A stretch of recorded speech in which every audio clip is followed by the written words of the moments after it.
бастай берейік па? Саламатсыздар ма?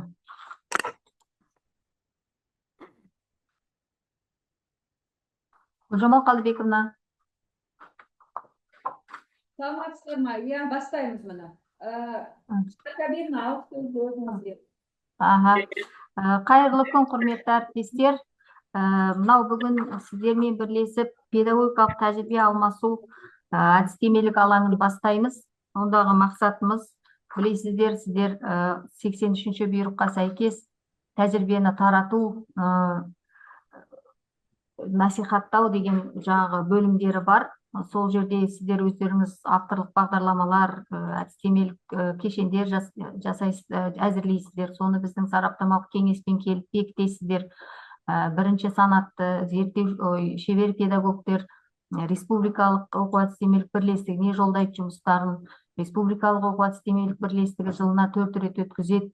Осы жолғы екінші отырысын міне апрельде шеберге баратын, бірінші санатты биыл өтетін педагогтар осы жұмыстарын республикалық оқу-әдістемелік бірлестігіне жолдайды.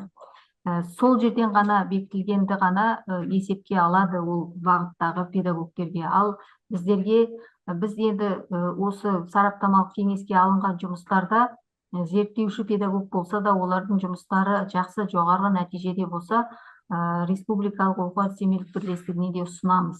Дегенмен әзірге өздеріңіз білесіздер, Жақсыбай Нұрлыбайұлының алғаш осы өткен жылдың маусым айында бекітіліп шыққан өзінің оқулығы бар. Республикалық оқу-әдістемелік бірлестігімен хаттамасы бәрі берілген, республика көлемінде өте жақсы жұмыс деп танылды.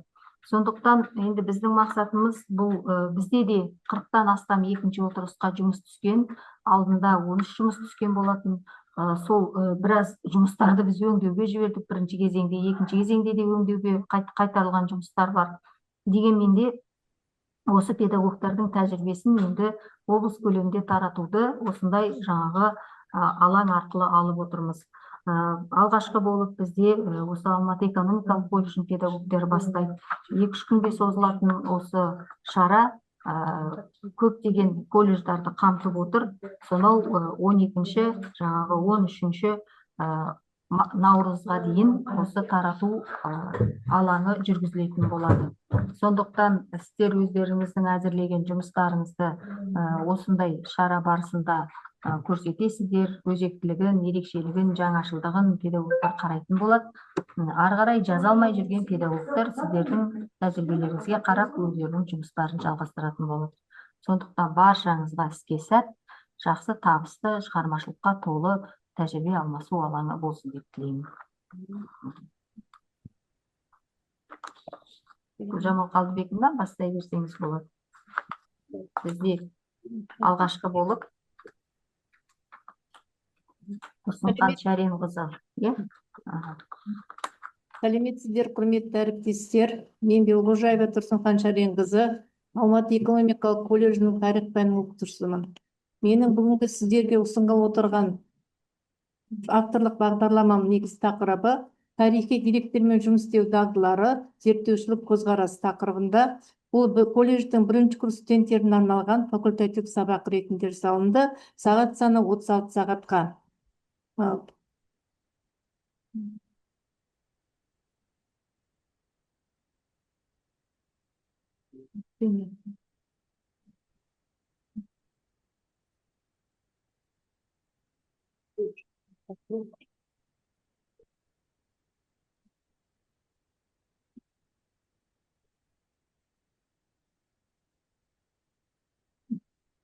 Бағдарламаның негізгі өзектілігі тарихи деректермен жұмыс істеудегі зерттеушілік тұлғаның интеллектуалдық дамуына, ақпараттық сауаттылығына және тарихи жауапкершілігіне негіз болады. Білім алушыларда деректермен тікелей жұмыс істеу, зерттеу дағдыларын қалыптастырады. Білім алушыларға тарихи деректерді заманауи технологиялар арқылы талдаудың академиялық және қолданбалы негіздерін үйрету, сыни ойлауды қалыптастыруға бағытталған. Деректерді талдау арқылы тарихи ойлау қабілеттері дамиды. Тарихи сананы қалыптастырып, ұлттық құндылықтарды түсінуге ықпал етуінде бағдарламаның негізгі өзектілігі осыдан шығады. Ал енді жаңашылдығына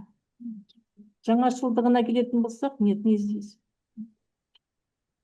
Жаңашылдығы білім алушыны дайын ақпаратты қабылдаушы емес, дербес ізденуші, талдаушы тұлға ретінде қалыптастыруында. Тарихи деректерді талдауда білім алушы жасанды интеллектіге тарихи контекстті ескере отырып, кәсіби сұраныс жазуды және алынған мәліметтердің шынайылығын тексеруді алғаш рет пән аясында меңгереді. Тарих пәні бойынша тарихи деректермен жұмыс жасау білім алушыларды ғылыми ізденіске баулиды.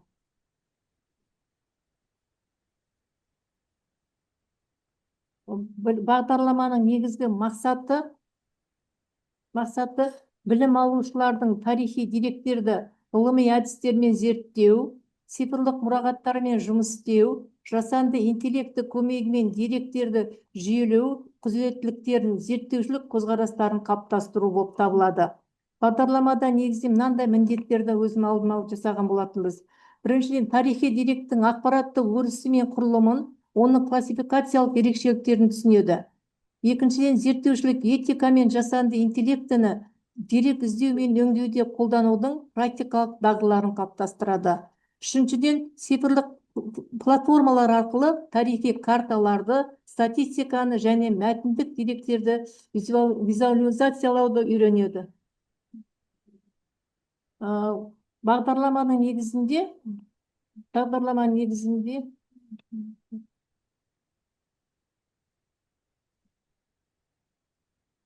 мынандай цифрлық құралдар қолданылады. ChatGPT мұнда тарихи тұлғалармен диалог жасау арқылы білім алушылардың қызығушылығын ояту.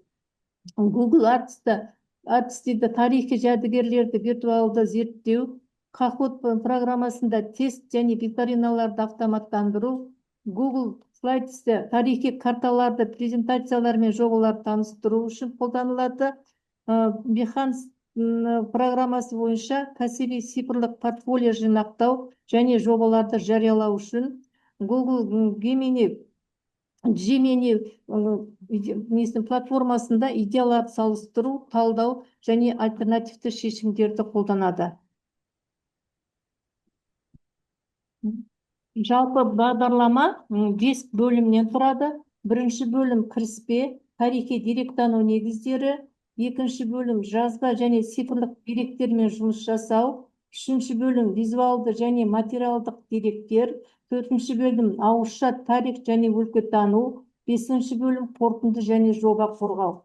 Осы бөлімдер бойынша жалпы бағдарламада жаңадан тарихи деректерді зерттеуде мынандай әдіс тәсілдерді қолданылуда. Бірінші сұрақ-жауап әдіс тәсілі.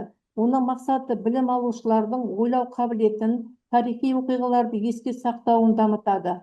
Қолданылуы тарихи фактілер, деректер бойынша сұрақтар қою. Мысалы, қандай тарихи деректер арқылы Қаныш Сәтпаев ғылымдағы рөлі дәлелденеді деген сұрақтар арқылы қоюға болады. Екінші, миға шабуылу. Мақсаты білім алушылардың шығармашылық және сыни ойлау қабілетін дамытады. Қолданылуы жаңа тақырыпқа кіріспеде тарихи деректерді талқылауда қолданылады. Мысалы, келтіре кететін болсақ, Қазақстан тарихындағы ең маңызды тарихи деректерді атаңдар. Келесі талдау әдісі қолданылады. Мақсаты тарихи деректерді салыстыру, түсіндіру және қорытынды жасау. Қолданылу құжаттар, фото, кинохроника, архивтік материалдар арқылы. Мысалы, деректі фильм мен кинохрониканы талдайды. Көрнекі әдістері. Мақсаты ақпаратты визуалды түрде көрсету, есте сақтауды жеңілдету. Қолданылуы карталар, диаграммалар, сызбалар, фото және бейне материалдар. Мысалы, оған тарихи оқиғалар, хронологиялық сызбасы, деректі материалдарды көрсету түрінде болады.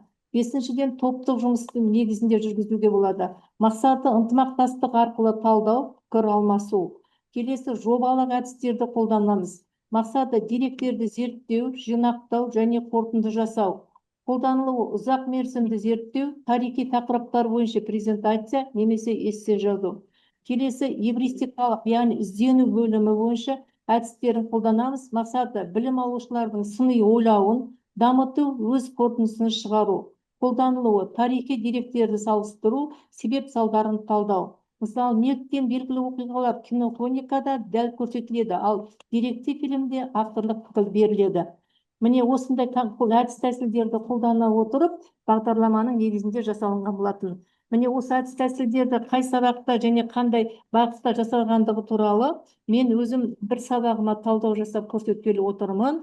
Бұл сабақ бізде жалпы жаңа айтып өттім мен, бағдарлама 5 бөлімнен тұрады деп, соның 3-ші бөлімі визуалды және материалдық деректер деп аталады. Міне сол деректердің ішіндегі 3-ші бөлімнің 10-ші сабағында кинохроника және деректі фильмдерді талдау деген тақырыпқа тоқталғалы отырмын. Бұл тақырып негізі мақсаты тарихи кинохроника мен деректі фильмдерді тарихи ақпараттың көзі ретінде талдайды.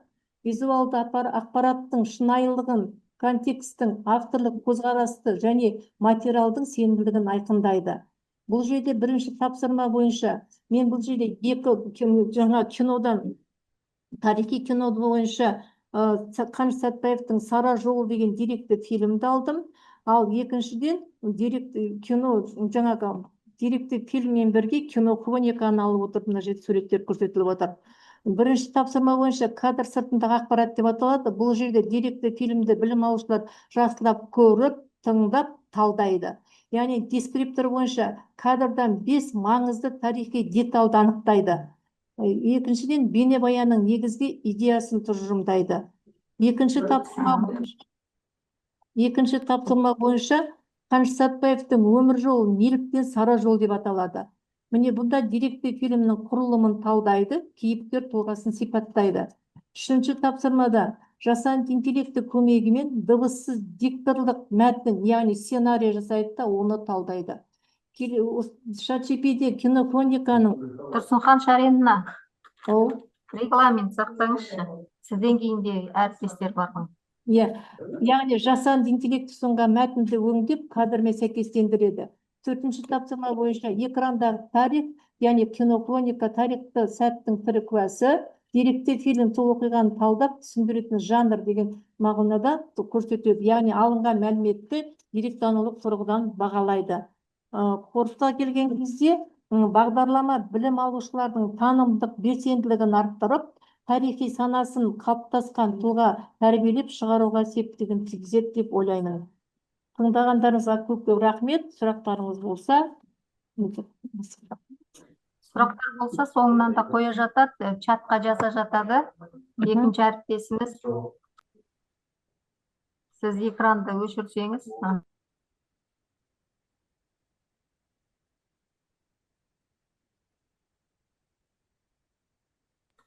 Гүлзира Аштаевна, өзіңіздің слайдты қоссаңыз.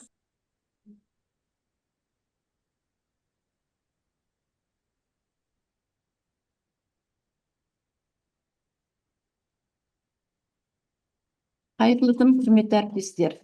Мен Юнусова Гүлзира Аштаевна, Алматы экономикалық колледжінің информатика пәні оқытушысымын. Сіздерге Ап-инвентор бағдарламасында мобильдік қосымшасын жасау атты авторлық бағдарламамның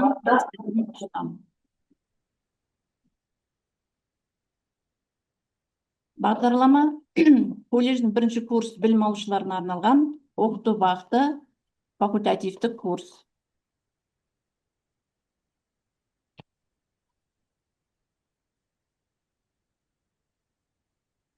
Қазіргі цифрлық заманда смартфондар өмірдің ажырамас бөлігіне айналды. Алайда білім алушылар дайым қосымшаны қолданушыдан гөрі оны жасаушы болуы маңызды. Осы мақсатта бізге Ап-инвентор платформасы күрделі бағдарламалау кодтарын визуалды блоктарға айналдыру арқылы шынайы мобильдік қосымша жасауға мүмкіндік береді. Бағдарламаның мақсаты Ап-инвентор платформасының мүмкіндіктерін білім алушыларға үйрету және олардың визуалды бағдарламалау дағдыларын, технологиялық сауаттылықтарын арттыру, мобильдік қосымшаларды жобалау және әзірлеу арқылы шығармашылық әлеуетін дамыту. Жобалық қызмет идеяны таңдаудан басталады. Білім алушы өзіне жаңа қосымша ойлап тауып, сол қосымшаның интерфейсін жасаудан басталады. Ол үшін дизайнер режимде UI, UX өнімдерін қалыптастыру керек, дизайнер режимде қосымшаны жобалау керек. Блок режимде блоктық бағдарламалауды меңгерту және блок режимнің функционалдығын арттыру. Митай компаньон қосымшасында нақты құрылғыларда жобаны тексеру, қосымша дұрыс жұмыс істесе, яғни дайын цифрлық өнімге қол жеткіземіз. Егер жоқ, яғни қателер болып жатса, сол қателерді түзету, оңтайландыру арқылы идеядан өнімге дейінгі циклді аяқтаймыз.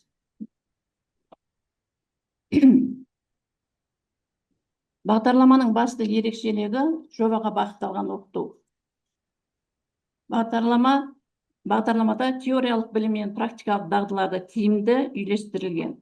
Әр сабақ 2 бөліктен тұрады. 1 сағат теория, онда жаңа компоненттің мүмкіндіктерін зерттейміз.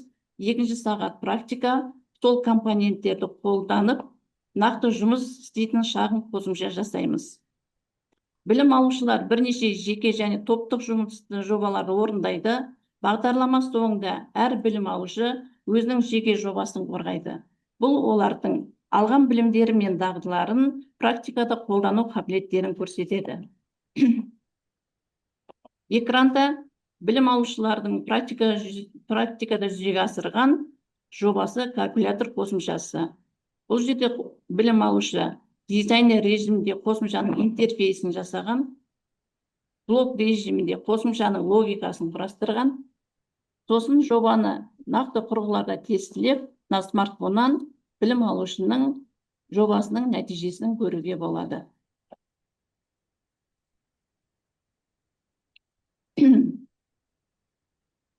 Авторлық әдістеменің тиімділігін студенттердің халықаралық және республикалық деңгейдегі жеңістері растайды.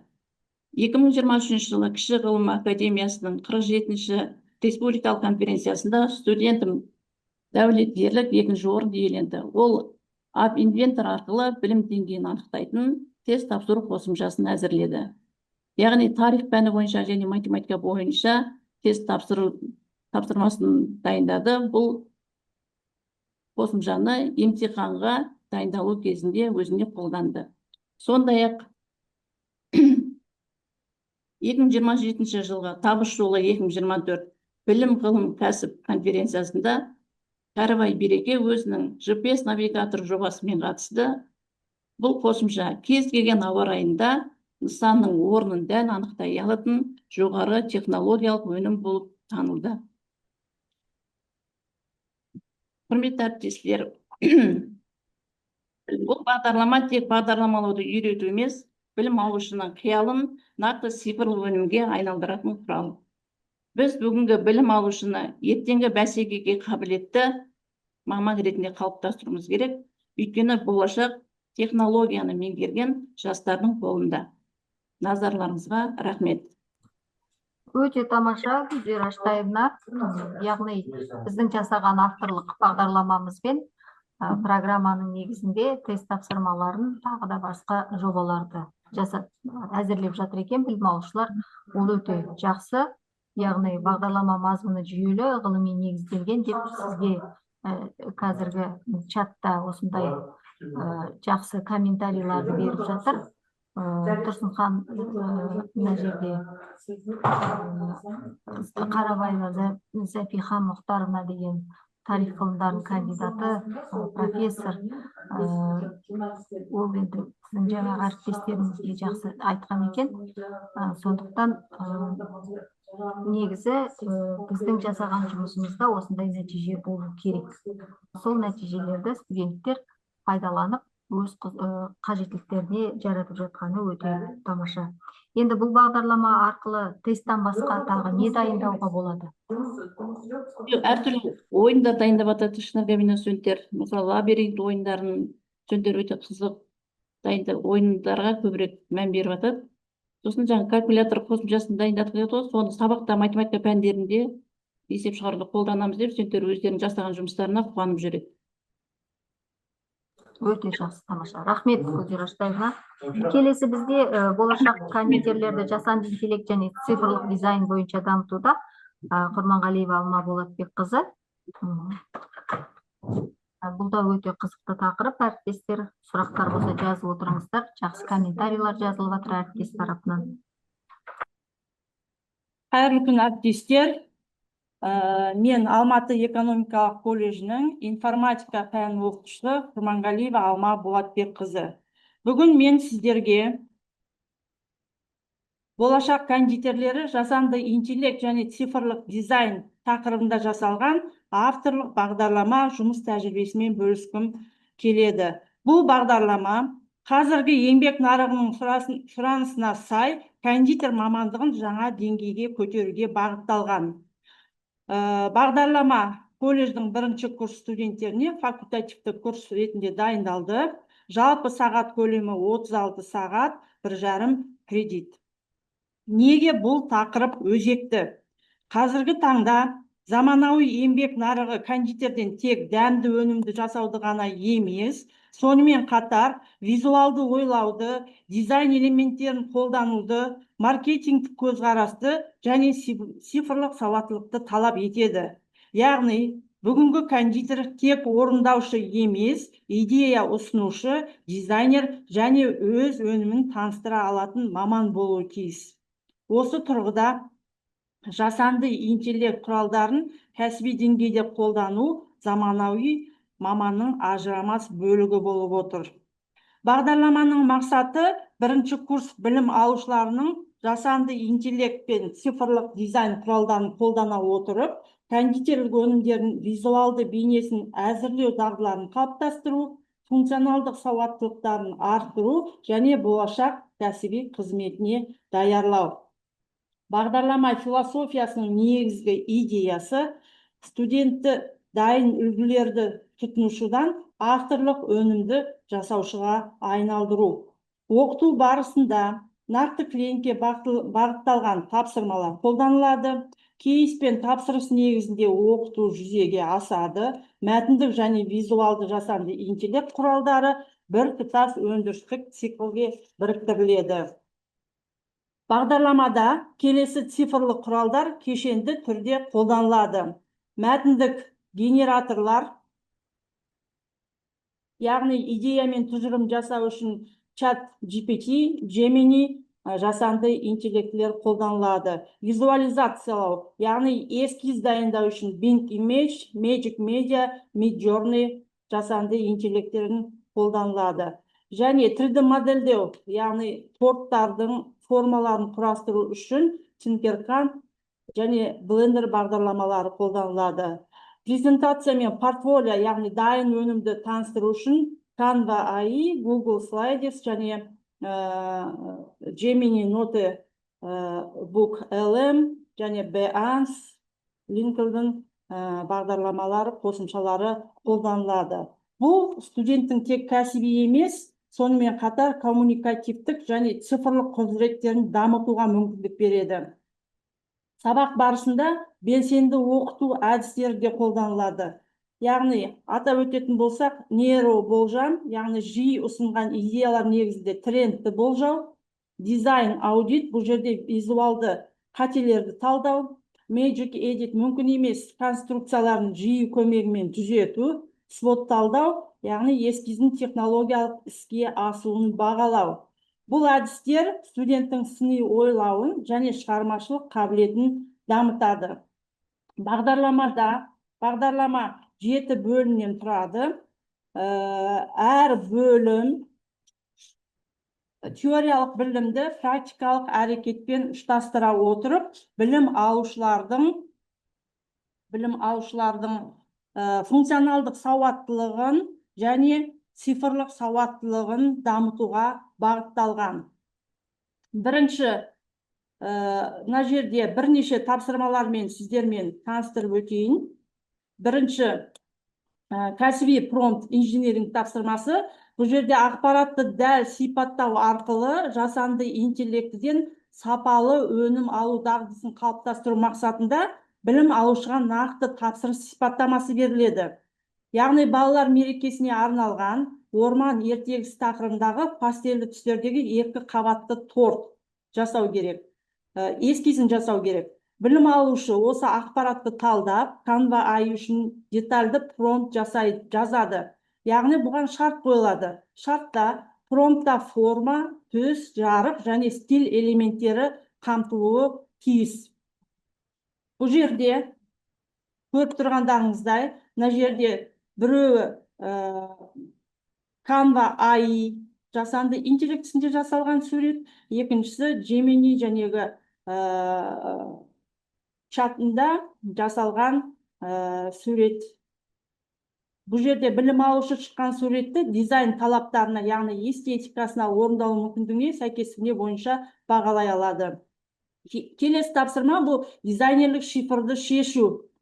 Яғни бұл жерде визуалды ақпаратты мәтіндік кодқа айналдырады және жасанды интеллект жұмыс істеу логикасын түсінеді білім алушылар. Яғни экранға ерекше стильдегі торттың, астында суретті көріп тұрғандарыңызда, ерекше стильдің торттың суреті болады. Білім алушылар осы суреттің промптын анықтап, дәл осындай нәтиже шығаруға шарт қойылады білім алушыларға. Яғни білім алушылар суреттерге қарап, төмендегі әрекеттерді орындайды. Яғни суреттегі ең басты 5 элементті анықтайды. Түс, форма, материал, жарық, стильді. Осы 5 элементті ағылшын немесе қазақ тіліндегі техникалық промптқа айналдырады. Промптты Bing Image Creatorға енгізеді. Яғни түпнұсқасы суретпен өзі генерациялаған суретті салыстырып, шифрдың қаншалықты дәл шешілгенін бағалайды. Мына жерде көріп тұрсаңыздар, бірінші сурет бұл өзім берген сурет, екінші суретті қарасаңыздар, бұл білім алушылардың өздері промпт жазу арқылы шығарған, Bing Image жасанды интеллект арқылы шығарылған торттың эскизі. Келесі тапсырмамыз клиенттің көңіл-күй картасы. Яғни клиенттің нақты сұранысы болмаған жағдайда, оны жеке стилмен талғамын білдіретін визуалды деректерге сүйене отырып, креативті торт дизайнын жасау. Көңіл-күй картасын үстіне алыңыз.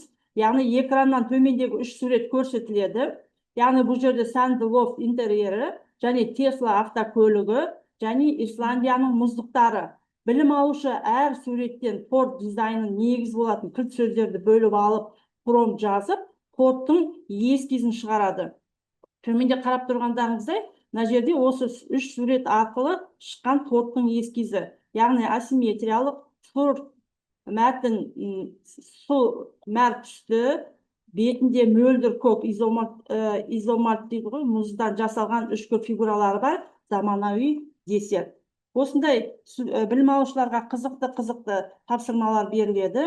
Бұл жерде тек қана жасанды интеллекті де жәнегі эскиздерін жасау ғана емес, торттардың 3D формаларын жасауға тапсырмалар беріледі. Және студенттер өздерінің егер кәсібін асып жатса, сол жасаған өз өнімдерін жарнамалай алатындай жарнама жасау, жәнегі портфолио жасау байланысты кейс тапсырмалар беріледі. Бағдарлама нәтижесінде студент келесі кәсіби жолдарды көре алады. Яғни, олар технологияны меңгерген AI кондитер болып шығады, және өз бизнесін дөңгелететін өз брендінің иесі болып шығады. Қорытындылай келе, бұл бағдарлама студенттердің кәсіби бейімделуін арттырып, олардың еңбек нарығына бәсекеге қабілетті болуына ықпал етеді. Сонымен қатар, педагог үшін де оқыту үдерісін жаңаша ұйымдастыруға мүмкіндік береді. Назарларыңызға рахмет. Сұрақтар болса, қоя отырыңыздар, чатқа жаза отырыңыздар. Бізде әріптестер Абай облысы, мінекей Аягөз ауданынан қосылып отыр, Семей қаласынан қосылып отыр, геодезия картография колледжінен. Мына жақта жаңағы Астана қаласынан қосылып отыр екен. Өте тамаша әріптестер, біздің әріптестердің тәжірибесін көруге, содан өздеріңізге қажетті ақпаратты алуға асыға осындай уақыт бөлгендеріңізге біз өте қуаныштымыз. Алма Болотбековнаның бұл курсы болашақ кәдетерлер үшін өте өзекті әрі заманауи бағытта ұйымдастырылған депті. Жасанды интеллект пен цифрлық дизайн құралдарын қолдану арқылы топтардың ерекше эскиздерін жасау, қаптама үлгілерін әзірлеу, әлеуметтік желіге арналған визуал контент дайындау дағдыларын меңгердік депті. Сабақтар шығармашылық ойлауды дамытып, технология мен өнерді үйлестіруге мүмкіндік береді. Бұл курс кәсіби бәсекеге қабілеттілікті арттырып, жеке бренд қалыптастыруға үлкен серпін береді деген өте тамаша жазылған екен. Бибі Ғазизқызы, сізге үлкен рахмет. Пікірлеріңізге рахмет әріптестер. Иә, пікірлеріңізге рахмет. Енді бізде осы сұрақ жауаптарыңыз болса, айта отырсаңыздар, егер алыстағы әріптестер ертең тағы да біз басқа әріптестерді көреміз десеңіздер, ертеңгі күні тура осындай сағат 3-те бізде Шонжы политехникалық колледжі, одан кейінгі күнде бізде Талғар агробизнес колледжі, Санжар Жандосов колледжі, кәсіптік оқудағы көпсалалы колледжінің педагогтері шығады. Одан кейін Есік гуманитарлық колледжі бізде 6-сы күні сағат 2-ден бастап шығады. Ол жерде 8 педагог бар. Педагогикалық бағыттағы колледждер болатын болса, көріп тамашалауға болады. Талғар политехникалық колледжі бізде, Алматы тамақтандыру және Жамбыл атындағы Ұзынағаш кәсіптік колледжі, сосын кейін бізде жабық мекемеде орналасқан колледж педагогтерде өз тәжірибелерін ұсынатын болады. Осындай шараларға қатысқан әріптестерге үлкен рахмет. Сұрақтарыңыз бар ма, әріптестер?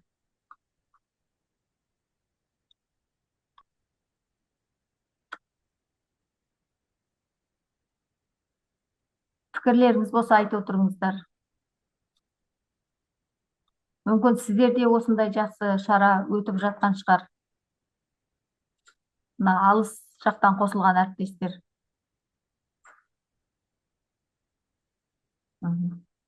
Жақсы, егер сұрақтар болмаса, онда бүгінгі тәжірибелік алаң Алматы экономикалық колледжі осымен аяқтайды.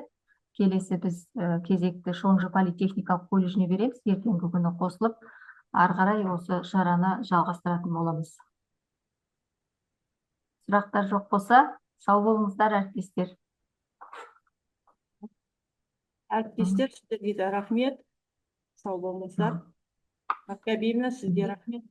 Жақсы, Алма Болотбековна. Өте жақсы выступление болды. Гүлжамал Қалдыбековна бар ма? Жақсы, қазір сайтқа салуымыз керек, суреттер болса жіберсеңіздер. Жақсы, онда әріптестер. Қатысқан әріптестер, сіздерге үлкен рахмет. Біздің оқытушылардың облыс тәжірибесін сіздермен бөлісті.